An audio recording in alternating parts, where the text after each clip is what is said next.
Hello traders, இன்னைக்கு technically ஸ்ட்ராங்காக இருக்க 3 ஸ்டாக்ஸ் பற்றி தான் சொல்ல போகிறேன். Short term or mid term இன்வெஸ்டிங்க்கு நீங்கள் இந்த ஸ்டாக்ஸை கன்சிடர் பண்ணலாம். இந்த வீடியோ எஜுகேஷனல் பர்பஸ்க்காக மட்டும்தான் போடுறேன். இன்வெஸ்ட்மெண்ட் பண்ணுறதுக்கு முன்னாடி உங்கள் ஃபினான்ஷியல் அட்வைசரை கன்சல்ட் பண்ணிக்கோங்க. ஃபர்ஸ்ட் ஸ்டாக் கோல் இந்தியா டே டைம் ஃப்ரேமில் ட்ரையாங்கிள் பேட்டர்ன் பிரேக் அவுட் கொடுத்துருக்கு. இன்னும் ரீடெஸ்ட் வந்து கொடுக்கல. ஸோ கரண்ட் மார்க்கெட் பிரைஸ் 474 ருபீஸில் இருக்கு.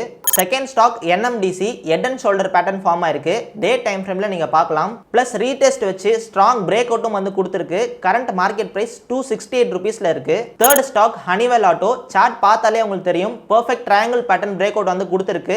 இன்னும் ரீடெஸ்ட் வந்து ஆகல. ஸோ வெயிட் பண்ணி நம்ம ரீடெஸ்ட்க்கு அப்புறம் என்ட்ரி வந்து கொடுக்கலாம். கரண்ட் மார்க்கெட் பிரைஸ் வந்து 44,300 ரூபீஸ்ல இருக்கு. இந்த ஸ்டாக்ஸோட ஸ்டாப் லாஸ் டீடைல்ஸ் உங்களுக்கு வேணும்னா கமெண்ட் செக்ஷன்ல ஸ்டாப் லாஸ்னு கமெண்ட் பண்ணுங்க. நான் உங்களுக்கு டீடைல் சென்ட் பண்றேன். ஃபாலோ பண்ணிட்டு மெசேஜ் பண்ண மட்டும் தான் நான் அனுப்புற மெசேஜும் உங்களுக்கு ரிசீவ் ஆகும். மார்க்கெட்டை பத்தி இன்னும் தெரிஞ்சுக்கணும்னா கம்மிங் 15th மேல இருந்து சீரிஸ் ஸ்டார்ட் பண்ண போறேன். இந்த சீரிஸ்ல நான் டெய்லி எப்படி ட்ரேட் பண்றேன்,